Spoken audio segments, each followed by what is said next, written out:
Vamos orar antes, então. Amém? Pai, obrigado por essa oportunidade, obrigado por essa escola de líderes.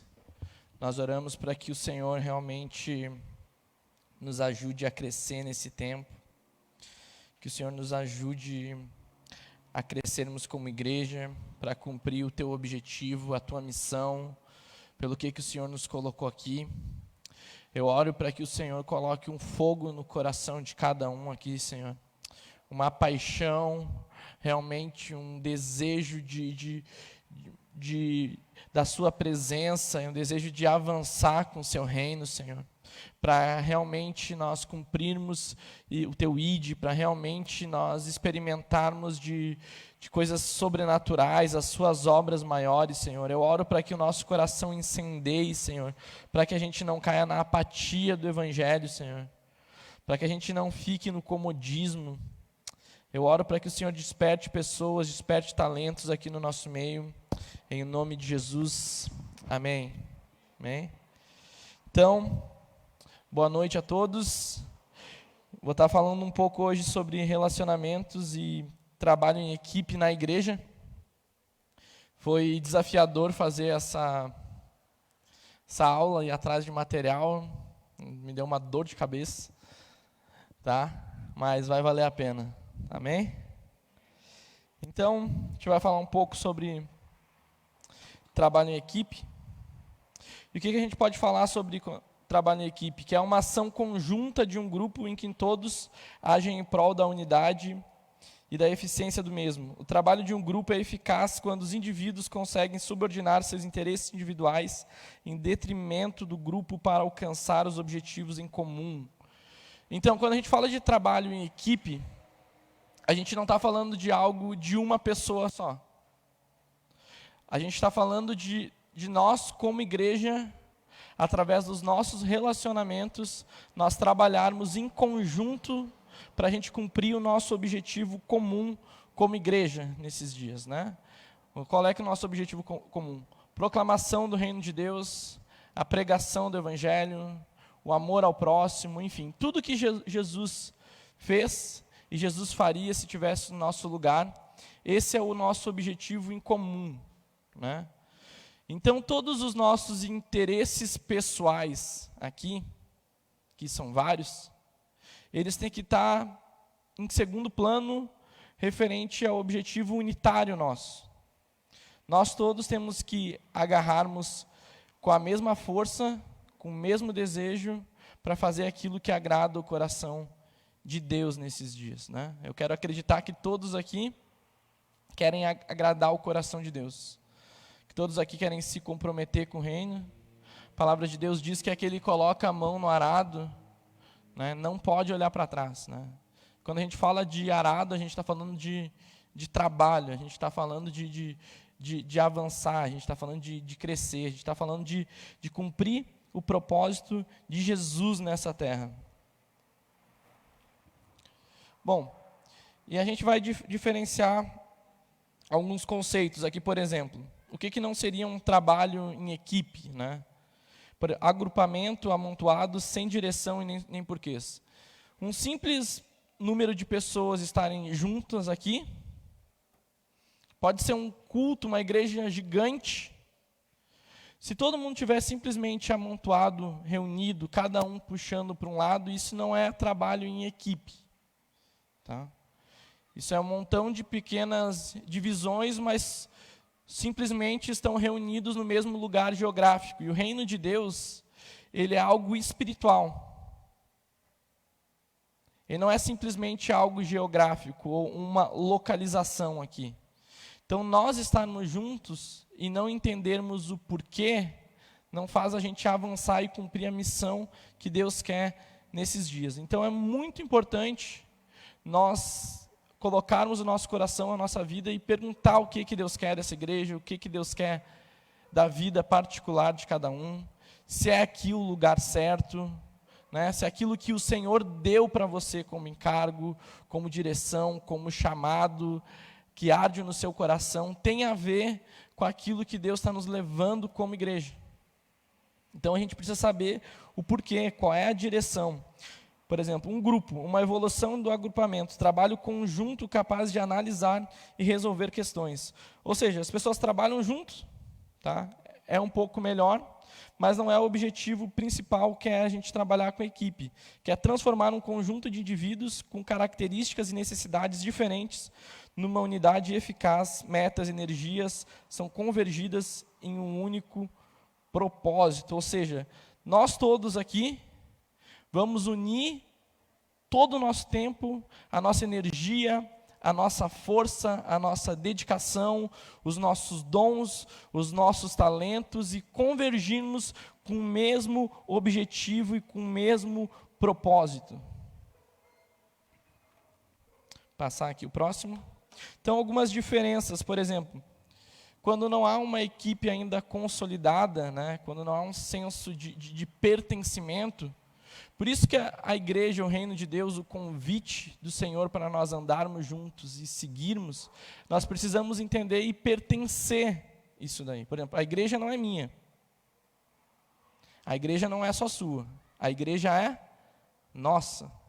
Nós trabalhamos juntos em favor da igreja, em favor da expansão do reino.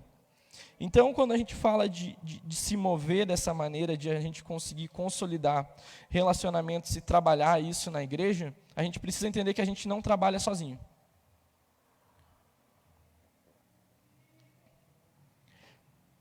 Nós trabalhamos em conjuntos. Então, o nosso egoísmo, o nosso senso de individualidade, todas essas coisas elas têm que estar completamente fora quando nós queremos realmente abraçar a mesma causa do Evangelho. Amém? Por exemplo, o grupo, ele dá ênfase somente nas habilidades técnicas. E a equipe dá ênfase nas habilidades interpessoais. Ou seja, nós quando falamos de habilidades técnicas, está falando de diplomas, está falando de talentos, está falando de buscas simplesmente que cada um aqui pode ter, né? Quando nós falamos de interpessoais, a gente está falando de coisas mais objetivas, a gente está falando de habilidades de relacionamento, da gente conseguir conviver e andar junto no mesmo propósito, tá certo? Estão conseguindo entender? É a primeira vez que eu ministro isso, tá? Vamos lá. Atividades e tarefas estritamente definidas. Ou seja, quando a gente fala de grupo, cada um vai fazer a sua parte e ponto final. Mas quando a gente fala de trabalho em equipe, a gente está falando de conhecimento e de habilidade amplas. Ou seja, vai muito mais além do que simplesmente eu fazer a minha parte. Eu preciso dar tudo de mim para que a equipe e no que eu estou realmente comprometido avance. Ou seja, todos se ajudam aqui, né? Quando a gente fala de individualidade e simplesmente tarefas que cada um faz bem, faz a sua parte e não se preocupa se nós vamos chegar no objetivo comum que nós queremos como igreja. Quando nós pensamos na unidade, na equipe realmente, nós vamos se preocupar, não somente em fazer a minha parte, mas talvez entender se o irmão, se cada um aqui está conseguindo fazer a sua parte, para a gente conseguir atingir o objetivo final. Por exemplo, no grupo, a liderança é que determina o trabalho, né? E até por isso que muitas vezes as pessoas não sabem para onde que a gente está indo. Mas ali, quando a gente fala de equipe, a liderança e a equipe, elas trabalham em conjunto para a gente planejar e a gente conseguir crescer. Ou seja, quando a gente fala de igreja, quando a gente está falando do dom, do talento que você tem, está falando da habilidade, está falando daquilo, do propósito que Deus tem para a sua vida, isso é completamente necessário que venha para fora. E você se coloque à disposição para que nesse trabalho, através da equipe, do conjunto, da liderança, nós conseguimos, de maneira clara, colocar você no lugar certo e nós cumprimos o objetivo correto.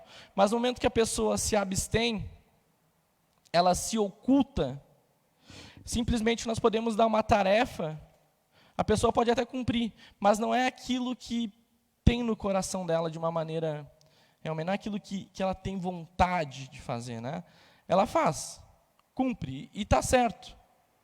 Mas quando você tem uma palavra de Deus, você tem um propósito de Deus, você sabe o que Deus quer da sua vida, entenda algo. Nessa igreja você tem que ter total liberdade e agir e colocar para fora e dizer, eu tenho uma palavra de Deus para a minha vida, eu quero chegar nesse lugar. A Bíblia diz que é aquele que escolhe o episcopado, né, algumas outras versões diz o serviço, ou o pastoreio, ou a questão de uma posição dentro da igreja, boa obra escolhe. Ou seja, não tem mal nenhum no seu coração você querer servir Deus, você querer crescer, você querer almejar grandes coisas no reino de Deus. Mas para isso você precisa colocar para fora, para que até a liderança que seja mais madura, as pessoas que tiveram mais experiência, consiga te auxiliar pelos caminhos que você deve correr, disso daí para você chegar naquele lugar. Porque como igreja nós temos que ser uma plataforma que impulsiona você a chegar no destino e no propósito que você tem. Não é simplesmente você só fazer coisas sem entender o porquê, sem entender para onde que nós estamos indo, sem ter prazer, sem ter alegria, sem ter satisfação, sem aquilo que realmente queimar no seu coração. Entendeu? Por quê? Porque o serviço no reino de Deus, ou qualquer tipo de trabalho, isso é uma adoração a Deus.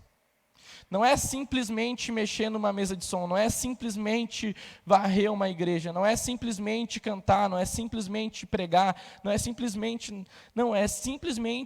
de uma maneira muito mais profunda, Deus receber ou não receber aquilo que a gente está fazendo. Então, naquilo que nós estamos fazendo, nós temos que ter convicção a quem nós estamos fazendo e o porquê que nós estamos fazendo isso daí. Vocês estão conseguindo entender? Amém? Estão juntos? Bom, por exemplo, aqui no grupo, informações restritas à liderança, ou seja, ninguém sabe o que está acontecendo. Na equipe, as informações elas são compartilhadas com a equipe. Por quê? Porque há relacionamento.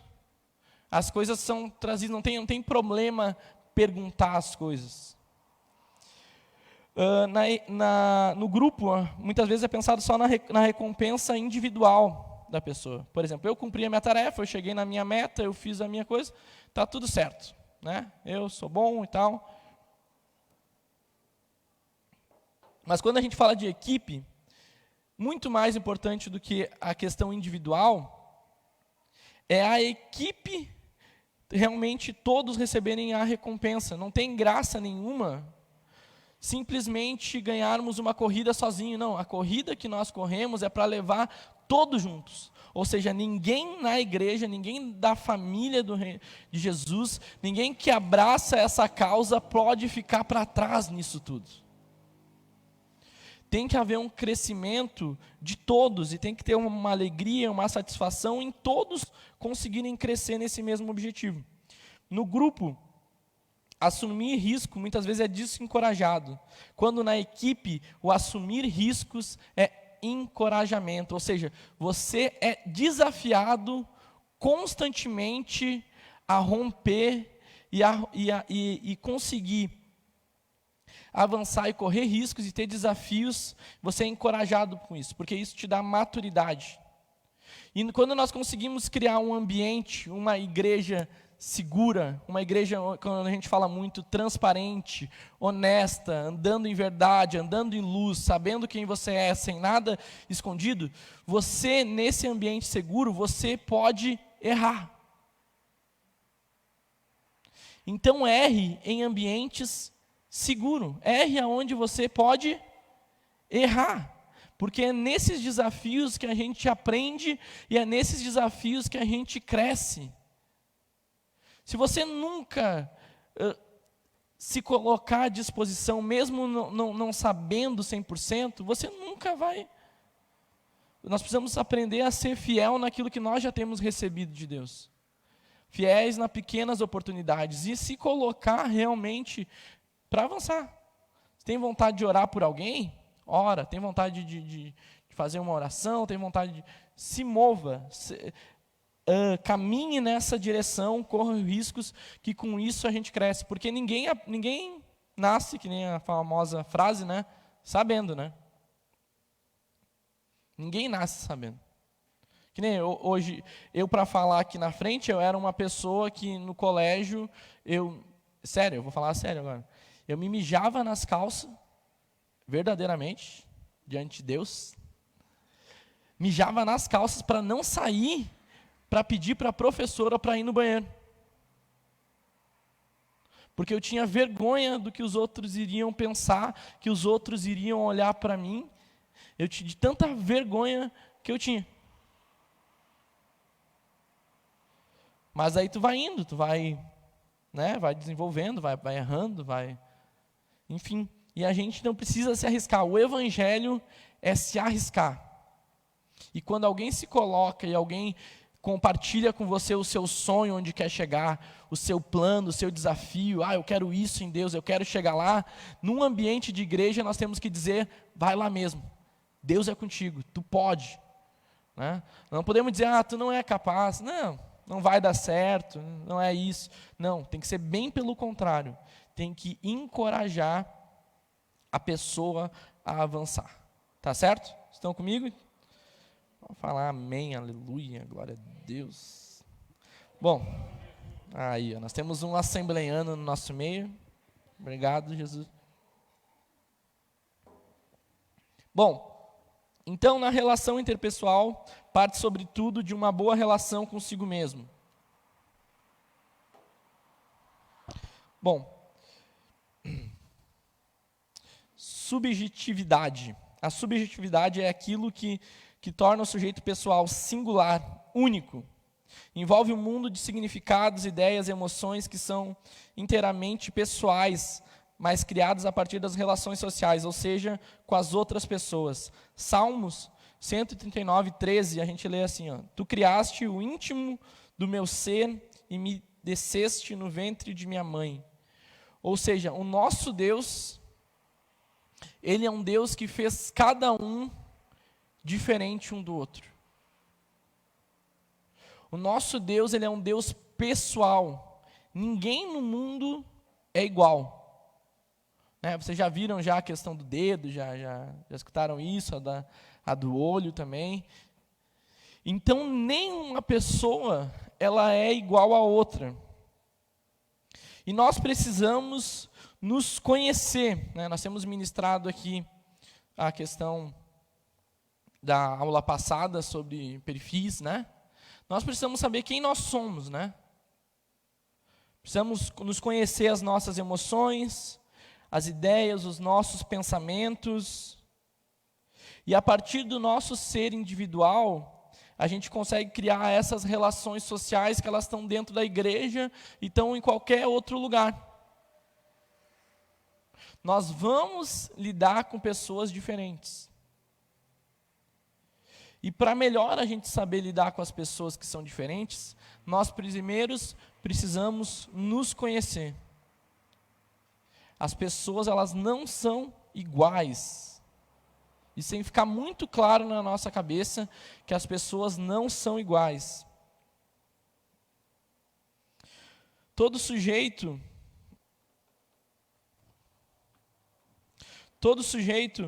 é um mundo em si mesmo.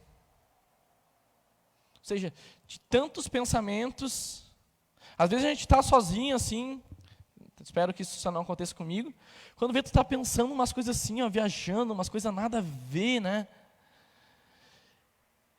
Faz umas perguntas assim. Eu, de vez em quando, eu não gosto de pensar muito o que é um nada, tá? Porque isso me dá um nó na cabeça, não existe nada, se não existe Deus, não existe nada. Mas as minhas ideias, os meus pensamentos, eles vão longe, Imagina se as pessoas pudessem saber dos pensamentos dos outros, Quanta besteira a gente pensa, quanta coisa que sai, sai daqui, não queria pensar nisso. Mas os pensamentos, eles vêm, as ideias vêm, as emoções vêm. Então, dentro de nós, já é um mundo a nós mesmos nos conhecer. Quem dirá a gente entrar no mundo da outra pessoa, na vida da outra pessoa.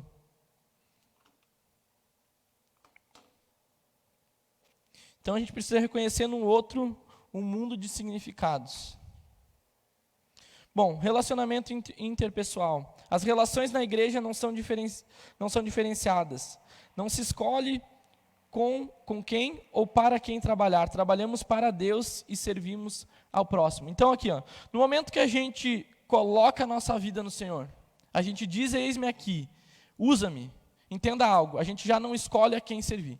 Na verdade, a gente só escolhe ou serve a Deus ou serve ao diabo, tá? Essa é a verdade. A Bíblia diz que sim, sim, não, não, o que foge disso é do maligno, né? Ele nos coloca duas portas, ele é a verdade, tem a mentira, enfim.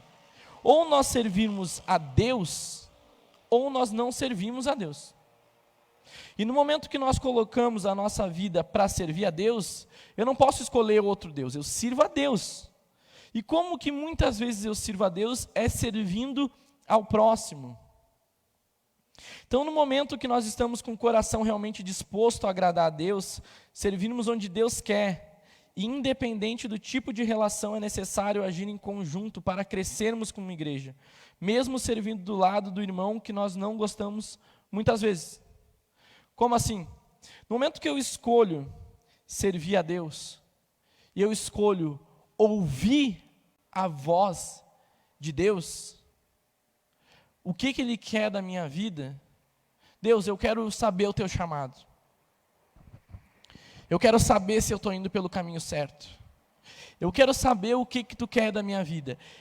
Esse querer saber, ele não pode ser simplesmente um sentimento de curiosidade, sem vir com obediência. Por quê?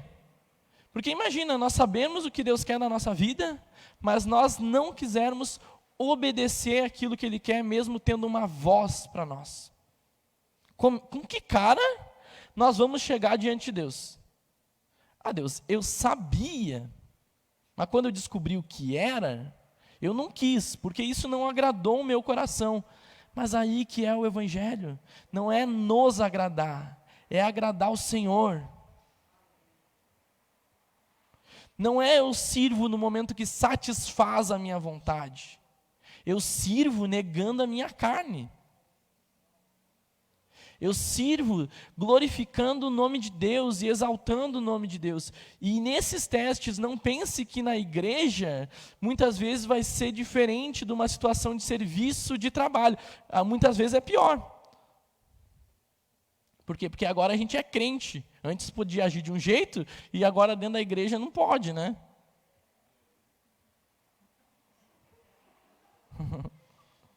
Daí não pode. Então daí eu tenho que... E muitas vezes Deus, para trabalhar na nossa vida, para quebrar o nosso orgulho, para quebrar muita coisa que nós temos no nosso coração, é servindo muitas vezes em lugares que nós não queremos, da forma que nós não queremos, e daí Ele nos quebra, Ele nos molda, Ele coloca fundamentos na nossa vida para a gente poder avançar, e quando nós chegarmos no lugar que Deus quer nos colocar, o orgulho, a soberba, a vaidade, essas coisas não tomarem o nosso coração. Então nós nos colocamos nesse serviço a Deus, e mesmo eu não querendo, muitas vezes Deus vai me colocar para servir no lugar que eu não quero, e muitas vezes nessa relação social, aí com pessoas que eu não gosto, que eu não quero. E daí tu tem que trabalhar com essa pessoa que tu não gosta, que é chata, que não quer, se submeter para o prol maior e o objetivo maior. O quê? É eu diminuir para que Deus cresça, é o reino de Deus sendo glorificado através disso, né? É que uma pessoa venha na igreja e seja bem recebida, venha na igreja e esteja limpa, uma pessoa venha na igreja e consiga receber uma oração. A gente morre, né? A Bíblia diz que a semente que não morre, ela não pode dar fruto. Se nós queremos que a nossa vida seja uma vida frutífera, nós precisamos começar a morrer mais. Então, o ambiente ele nos obriga o tempo todo a lidar com diferenças de visão, formação cultural, comportamento, opiniões.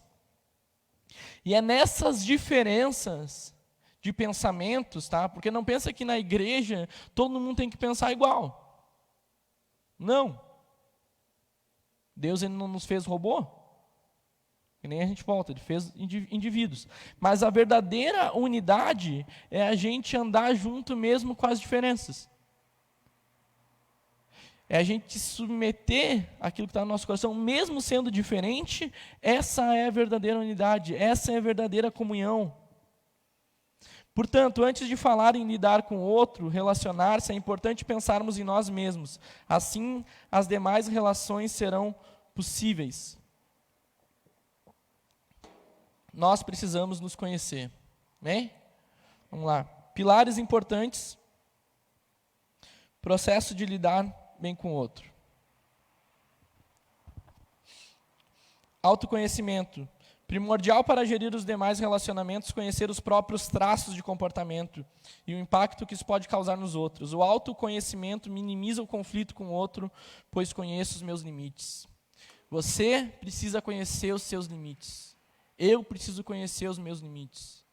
Porque senão a gente acaba explodindo com pessoas que nós não deveríamos explodir. A gente acaba lançando em pessoas aquilo que nós estamos guardando no nosso coração.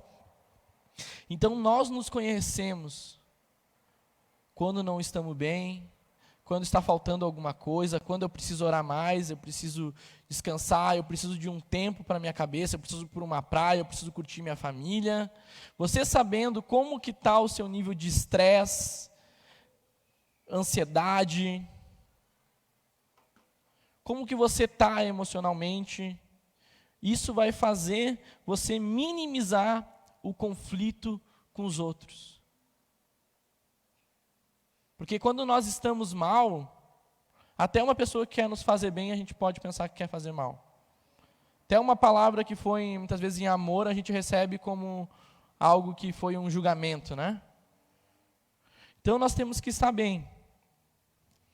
Próximo. Empatia. Trata-se de considerar o outro em suas opiniões, sentimentos e motivações.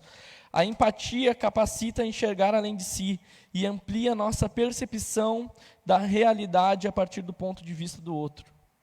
Ou seja, nós nos colocar no lugar do outro, daí a gente se conhece, a gente sabe as nossas dificuldades, a gente vai conseguir entender melhor o outro.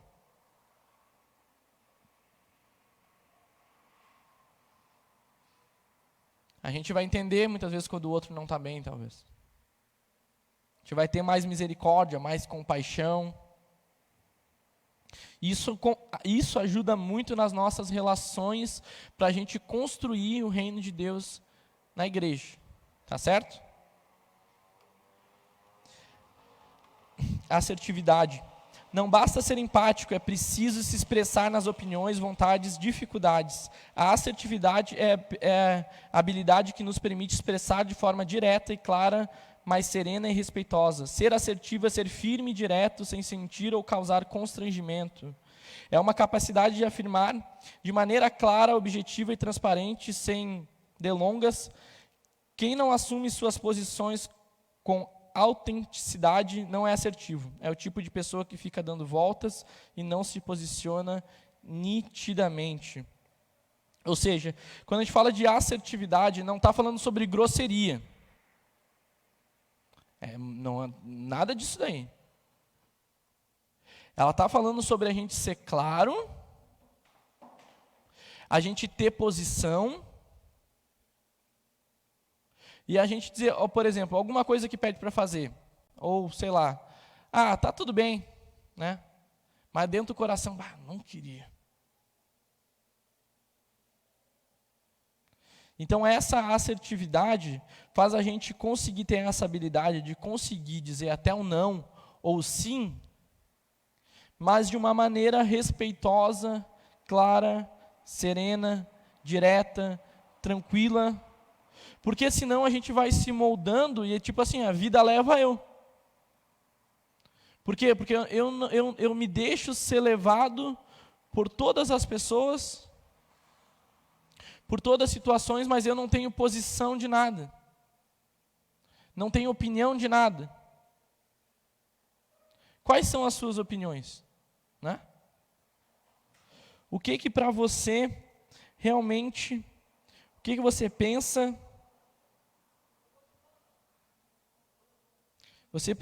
Nós precisamos, essa habilidade é uma habilidade muito boa. né? Imagina a gente conseguir falar o que a gente quer sem machucar os outros. Isso é bom. Eu queria ter isso aí. Cordialidade. Ser gentil, que não poupa esforços para servir, e simpático. Nunca isso é demais. Nunca a gente é gentil demais ou simpático demais, né? Isso as pessoas gostam, né? Demonstrar e considerar pelo outro de diversas formas, seja com um bom dia, um sorriso. E aqui, conforme estatística, é um dos maiores facilitadores do relacionamento. Uma pessoa cordial é uma pessoa que consegue fazer amizade com todo mundo. Uma pessoa simpática, uma pessoa alegre. Eu acho que esse tipo de pessoa é um tipo de pessoa que todo mundo gosta de estar perto, né? Uma pessoa que faz tudo para te agradar, receptiva, simpática.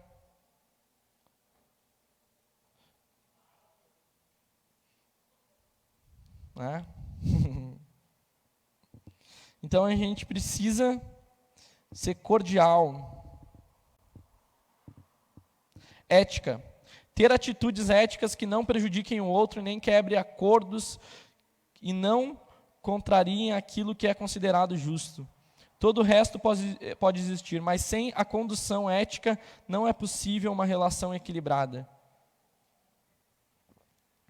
Imagina, pessoas sem ética, sem conduta, que as pessoas fazem coisas pensando só em si, mas acaba sempre prejudicando os outros.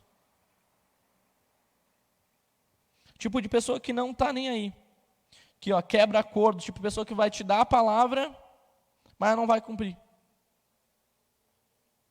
Isso nas relações, quando a gente está falando de igreja, a gente está falando de trabalho, a gente está falando de serviço, a gente está falando de equipe, isso é importantíssimo.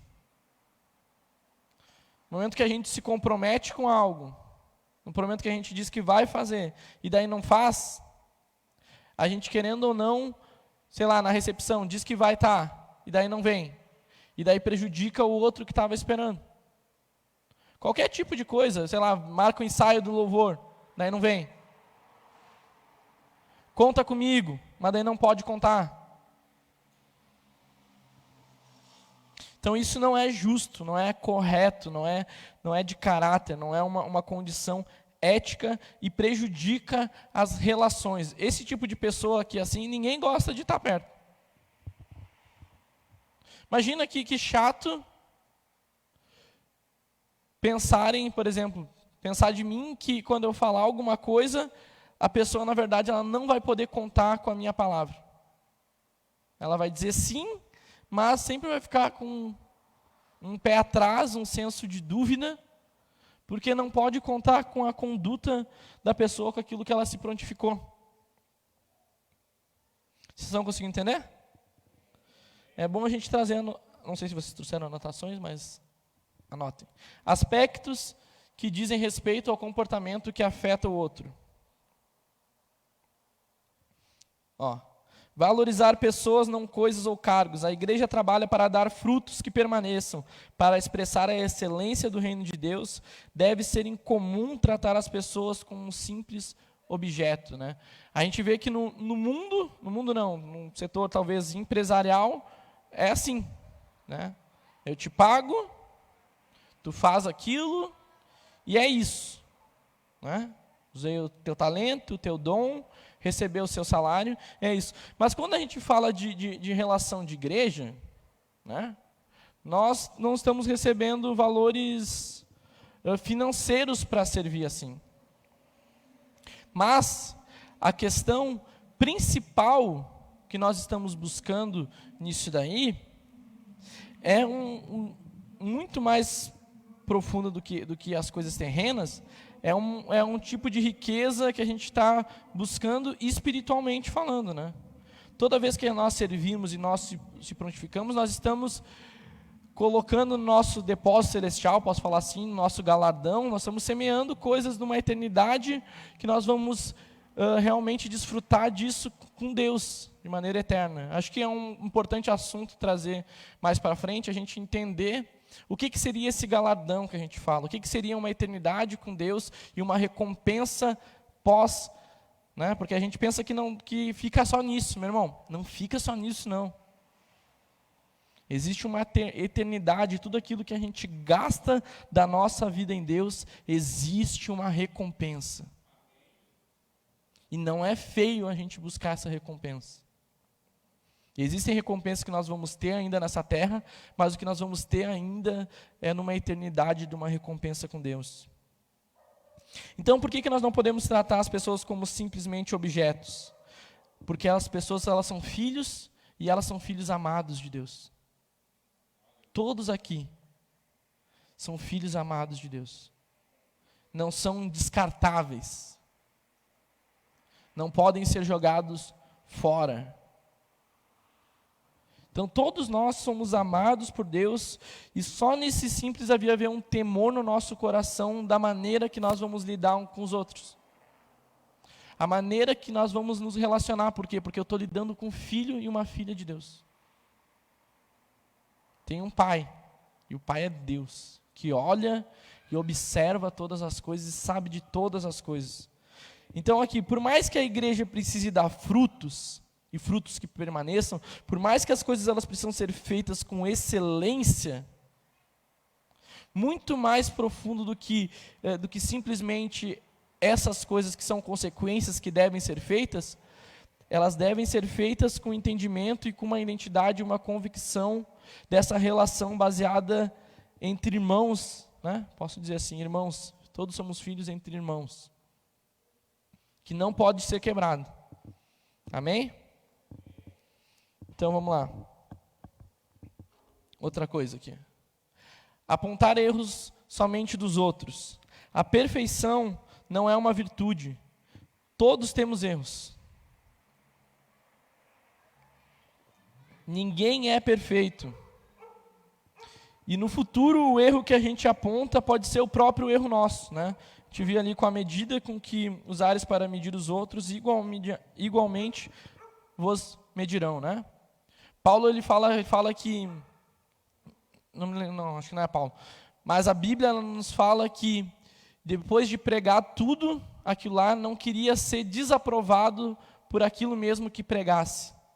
Ou seja, no momento que a gente corrige alguém, que a gente mede alguém, nós temos que estar muito convictos e curados disso daí, né? Não pode ser um medir com um olhar de julgamento, com um crítico só para afundar a pessoa. Não, tem que ser algo para que a pessoa se ligue, né, se arrependa e volte para o caminho correto. Mas essa mesma maneira com que a gente está falando, com certeza ela vai medir a gente. Vai dizer, tu não falou para mim, e olha o que tu está fazendo. Estava me dizendo, mas tu está fazendo a mesma coisa. Então, a maneira com que a gente vai medir os outros, vão medir a gente também.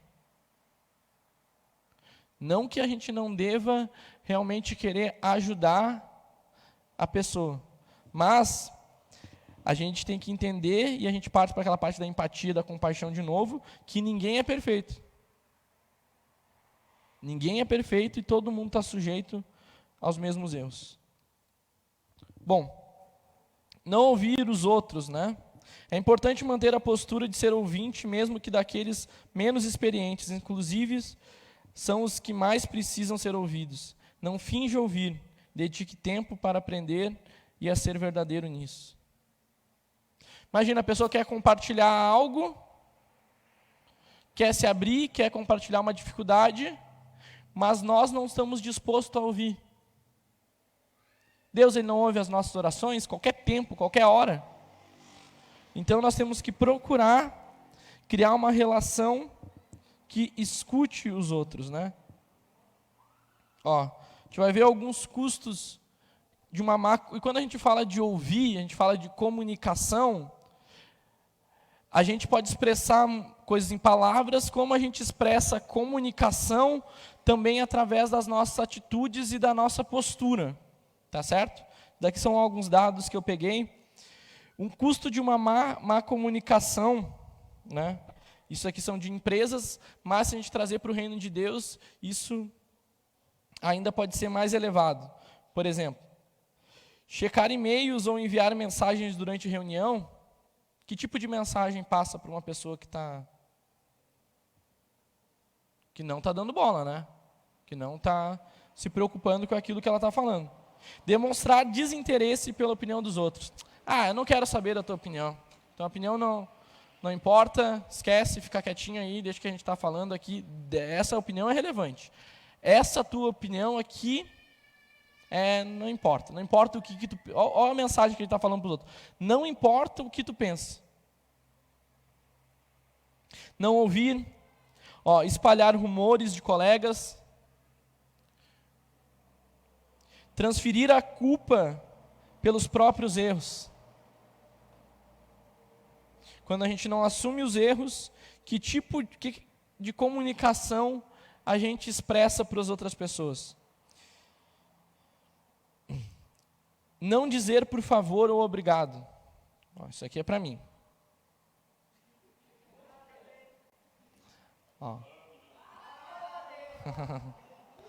Não dizer por favor ou obrigado. O que expressa?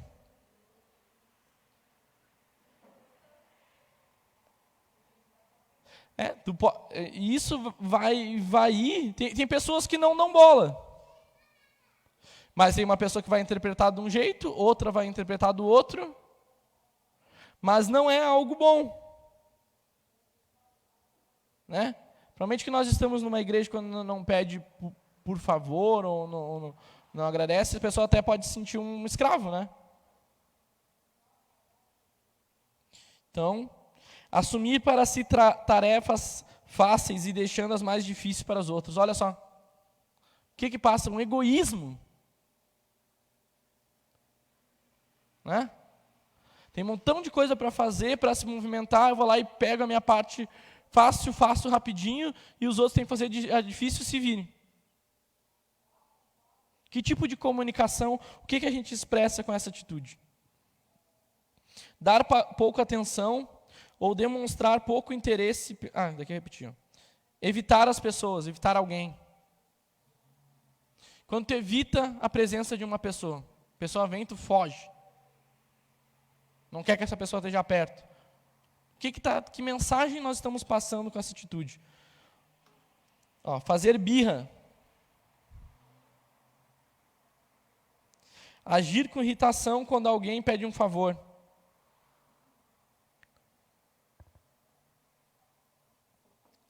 Fazer observações humilhantes ou desprezíveis a alguém. Não retornar telefonemas, mensagens pelo WhatsApp. Eu coloquei o WhatsApp, isso foi eu que acrescentei isso aqui. O que passa, né? Pensando que não está dando bola para a pessoa. Tem gente, olha, que fica extremamente ferida por isso daí. Camal. Olha só, isso aqui são dados de como interfere a produtividade para o objetivo em comum. Daquilo que a gente tem como trabalho em equipe. A gente tem um objetivo em comum. Quando essas coisas, quando essa comunicação, esses problemas, eles são lançados, olha só o que acontece. 48% das pessoas diminuíram intencionalmente seu esforço de trabalho. Ou seja, eu não vou fazer. Antes eu estava dando a vida, eu estava me importando, né? E esses dados ainda eles podem ser maiores ainda, porque essa pessoa ainda ela recebe um salário, ainda muitas vezes ela nem sai da empresa, do lugar, porque ela precisa daquilo. Mas mesmo assim ela diminui muito, ela não tem prazer mais em estar trabalhando e servindo. 47% diminuíram intencionalmente seu tempo passado no trabalho. 38% diminuíram intencionalmente a qualidade do seu trabalho. Começaram a fazer de qualquer jeito, de qualquer forma. 80% perderam tempo no trabalho pensando no ocorrido. Ou seja, a pessoa ficou preocupada, alguma coisa ela guardou no coração, alguma atitude não foi legal, gerou um desconforto, que 80% das pessoas ficaram, ao invés de produzir, de avançar, de ir no comum objetivo, ficaram ali se preocupando, guardando aquilo e pensando naquilo, ao invés de fazer aquilo que deveria ser feito. Olha só como isso afeta, né? 63% gastaram tempo para evitar seu ofensor. Ou seja, a pessoa fez alguma coisa, não agradeceu, né, isso já pode ser uma ofensa, não agradeceu, aqui, ó, 64% das pessoas, 63% das pessoas começaram a evitar aquela pessoa. 64% afirmaram que seu desempenho caiu. 74% disseram que seu compromisso com a organização diminuiu. Olha só, quase 75%. Quase um terço das pessoas disseram que diminuíram o compromisso por causa da má relação. 25% admitiram ter falado de suas frustrações com clientes. Olha só.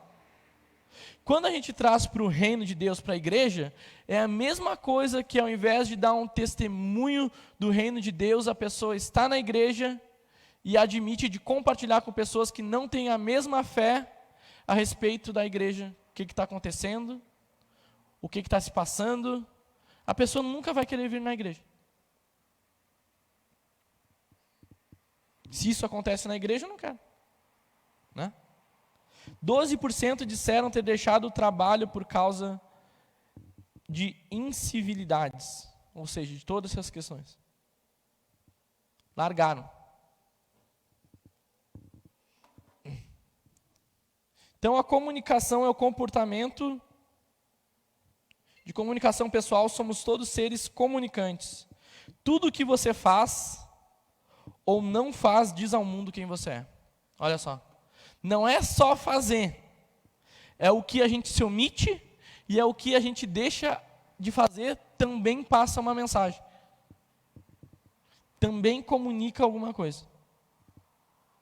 A comunicação efetiva baseia-se na clareza, transparência e simplicidade da linguagem para que todos compreendam a mensagem transmitidas.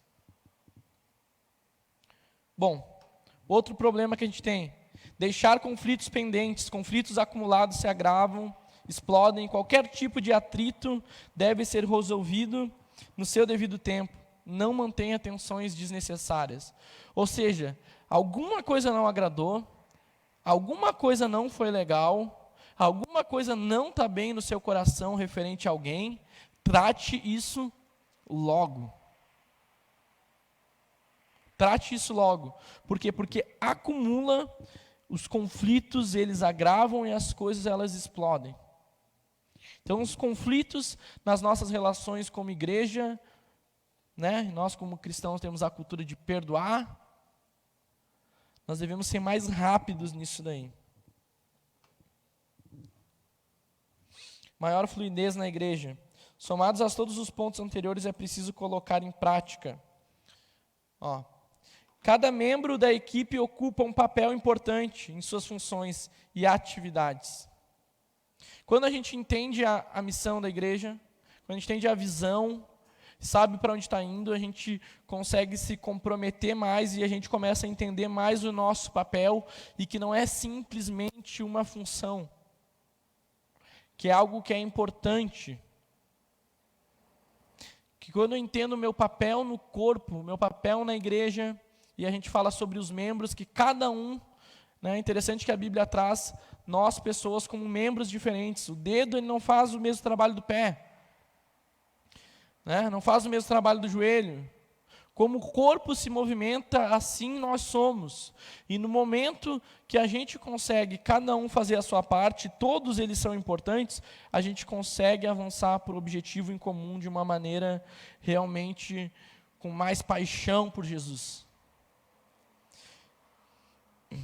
Então, aqui, haverão também divergências entre expectativa e papel real. Nós precisamos, como igreja, conseguir alinhar isso.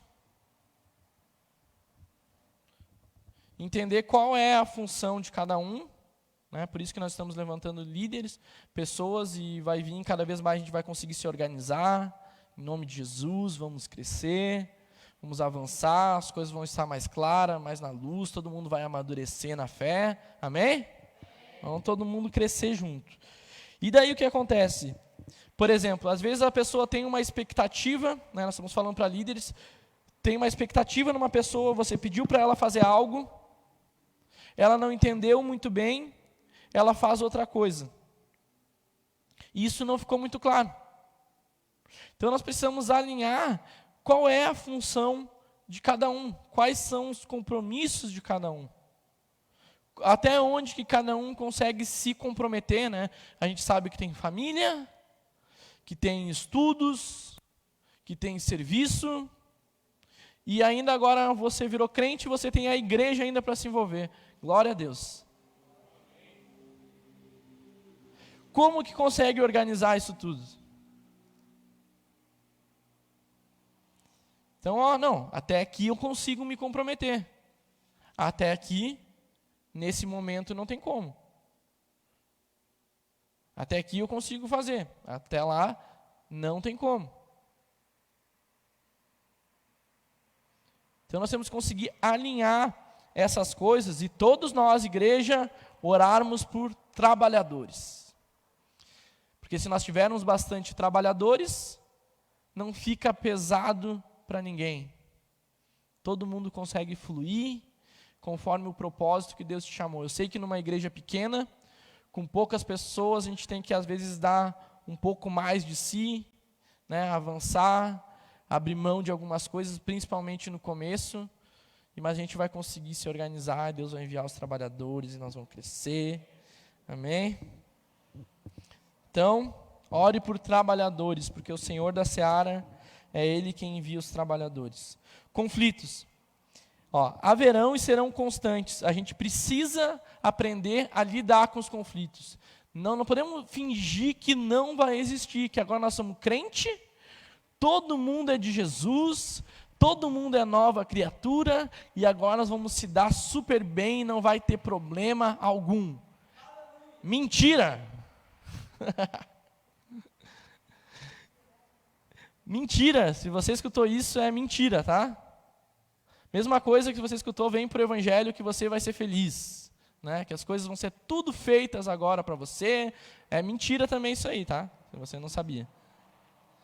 Então, a gente precisa entender que vai haver conflitos. E é nesses conflitos que nós somos afiados, que as coisas da nossa vida são restauradas, que Deus trabalha no nosso caráter. Então surge principalmente quando grupos ou pessoas divergem entre si, quando não se dispõem a ceder ou ponderar, a falta de flexibilidade e diálogo. Quando não se tem flexibilidade, fique sabendo, você vai ter muito conflito na sua vida. Se levar tudo a, como é que diz, a ponta de faca, é isso que fala? Vai ter muito problema. Vai ter muito. Se não ponderar, se não saber mais ser mais tranquilo, se não saber relevar, vai virar sempre sob pressão. Sempre serão discutidas as diferenças, até que ambas das partes compreendam seus limites de ação, antes disso compreendem os limites do outro. Então vai ter conflito sempre. Então por isso que a gente precisa trazer as diferenças, compreender os limites, a função de cada um, deixar as coisas claras, que isso minimiza, não acaba, tá? O conflito rompe com O conflito rompe com a rotina, desafia ideias fixas e estimula a criatividade. Isso é um lado bom do conflito, tá? Porque o conflito vai fazer a gente avançar. O conflito vai fazer a gente crescer. O conflito muitas vezes vai fazer a gente buscar mais a Deus. Vai fazer o que tem que ser, o que precisa ser trabalhado na nossa vida ser colocado para fora. Então esses conflitos eles trazem isso. Por outro lado, sem ponderação sobre isso, a equipe se dissolve e se perde na concretização de objetivos. Ou seja, se tiver muito conflito, guerra, todo mundo se matando dentro da igreja, em nome de Jesus não vai acontecer isso aqui.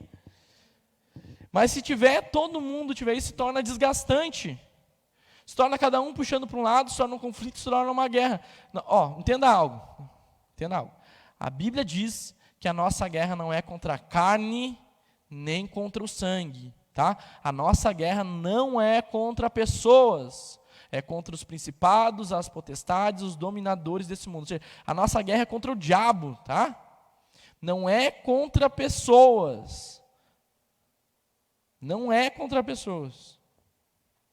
Mas no momento que os nossos olhos focarem nas pessoas, e a gente não conseguir ser maleável, tratado, a gente não vai conseguir atingir o objetivo comum que Deus quer. O que Deus quer dessa igreja? Deus quer que a gente avance, que a gente entre nas casas, nos lares, que as pessoas se batizam, que as famílias que estão para divorciar sejam restauradas, que aqueles que estão sendo drogados sejam libertos, que a gente alcance os necessitados, os oprimidos, que a gente visite o órfão, a viúva, os presos. Enfim, Jesus quer que a gente manifeste o reino de Deus em todos os lugares. Mas no momento que nós não tivermos uma igreja saudável, você não está bem, vai prejudicar o todo. E daí prejudica um com os outros. E daí está conflito. E daí as pessoas que muitas vezes estão contando com uma equipe, com um trabalho para a gente conseguir fazer algo, não conseguem. Por quê? Porque estão se matando.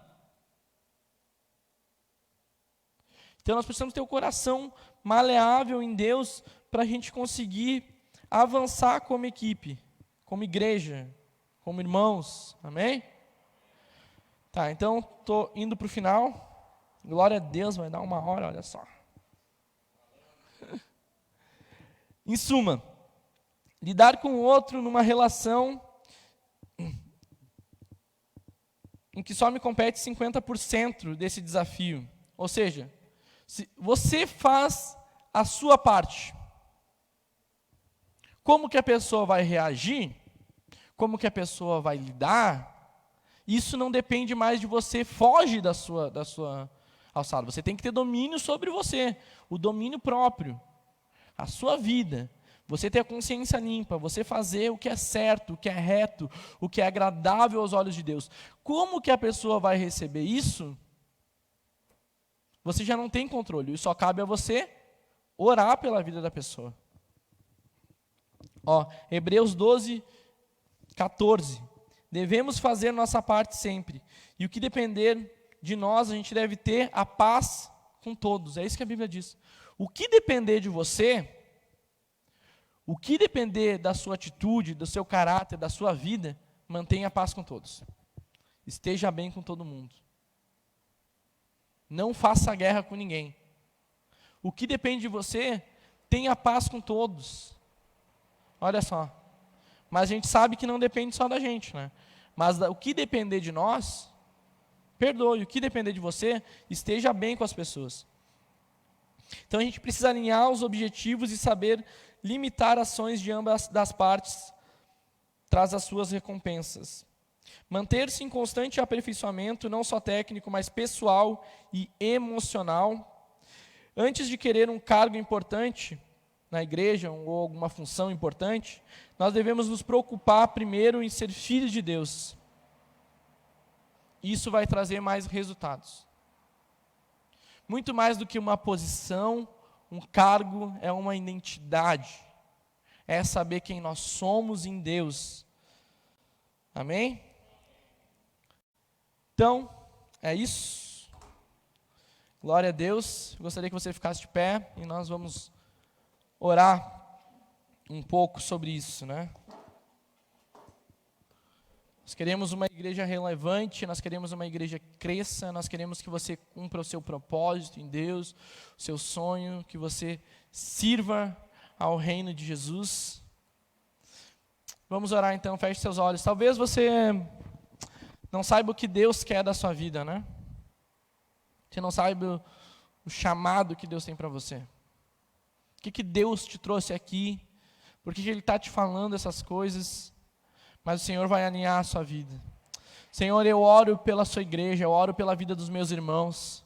Eu oro sobre todos que estão aqui, sobre aqueles que estão nos assistindo online. Eu oro para que como igreja nós venhamos avançar, Senhor. Eu oro para que cada um como membro venha cumprir o seu propósito, venha cumprir o seu chamado, venha realmente estar com o coração aquecido com uma chama pelo Evangelho, uma paixão do Senhor nesses dias. Eu oro para que o Senhor trabalhe no caráter de cada um. Eu oro para que a fé de cada um amadureça. E eu oro para que todos esses desafios nas relações, que são tantas coisas que a gente precisa saber lidar nas relações, para a gente alcançar o nosso objetivo como igreja, nós conseguimos ter boas relações nessa igreja, Senhor. Nós oramos para que realmente haja relações de aliança, haja relações realmente reais, convictas. Senhor, que o Senhor levante amigos uns dos outros nessa igreja, pessoas que possam contar uns com os outros, famílias que possam contar uns com os outros, Senhor. Que ninguém nessa igreja ande sozinho, Senhor. Que haja uma relação profunda, íntima, como irmãos realmente, que nós temos o mesmo Pai, Senhor. Nós oramos para que o Senhor trabalhe nos nossos corações, para que o Senhor trabalhe nessa igreja. Eu oro em nome de Jesus para que o Senhor levante trabalhadores, Senhor. Envia trabalhadores nessa igreja, para que o Senhor cumpra os seus sonhos e os seus propósitos nesses dias, Senhor. Em nome de Jesus, amém, amém e amém. Então, estamos despedidos. Deus abençoe sua vida, sua casa.